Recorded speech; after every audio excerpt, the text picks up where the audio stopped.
We are talking about a beautiful bounty. I received all of these beautiful tomatoes from my neighbor who is 85 years old, and he has a beautiful garden. And these were extras. Every day something shows up on my doorstep.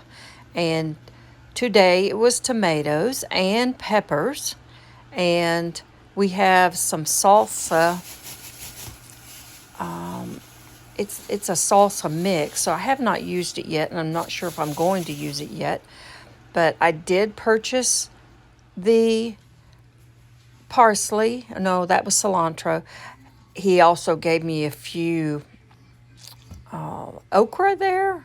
So that's the second time he's given me okra. And second time he's given me tomatoes.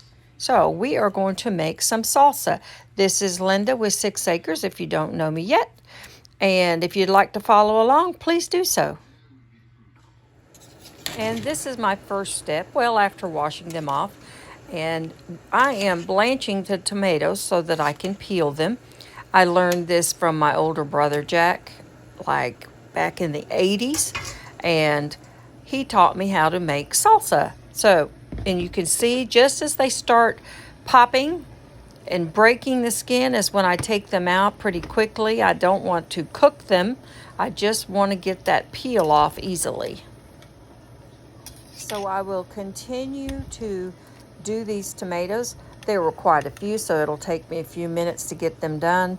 I will also blanch the bell peppers and the other peppers. I want the skin a little bit soft, but still crunchy.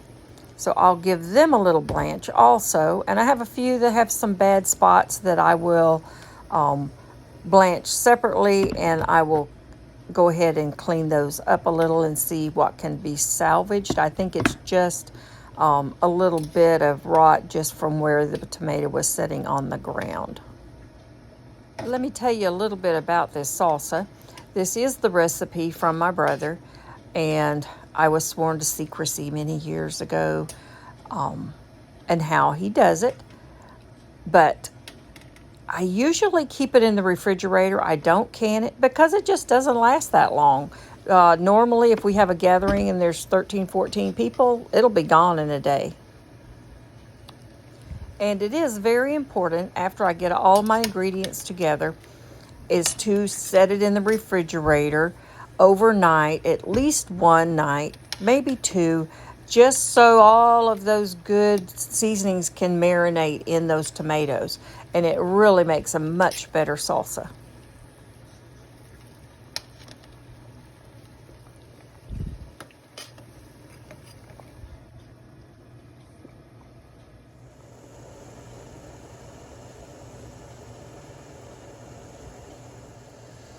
So now I've added the bell peppers. They're pretty thick bell peppers. So I've got them in there. It'll take them a minute just to get a little soft. You won't see really any breaking of the skin like you do the tomatoes. And I've cut all the tomatoes up, diced it as smoothly as I can or small as I can, separated the seeds from the peppers, and they're really pretty inside.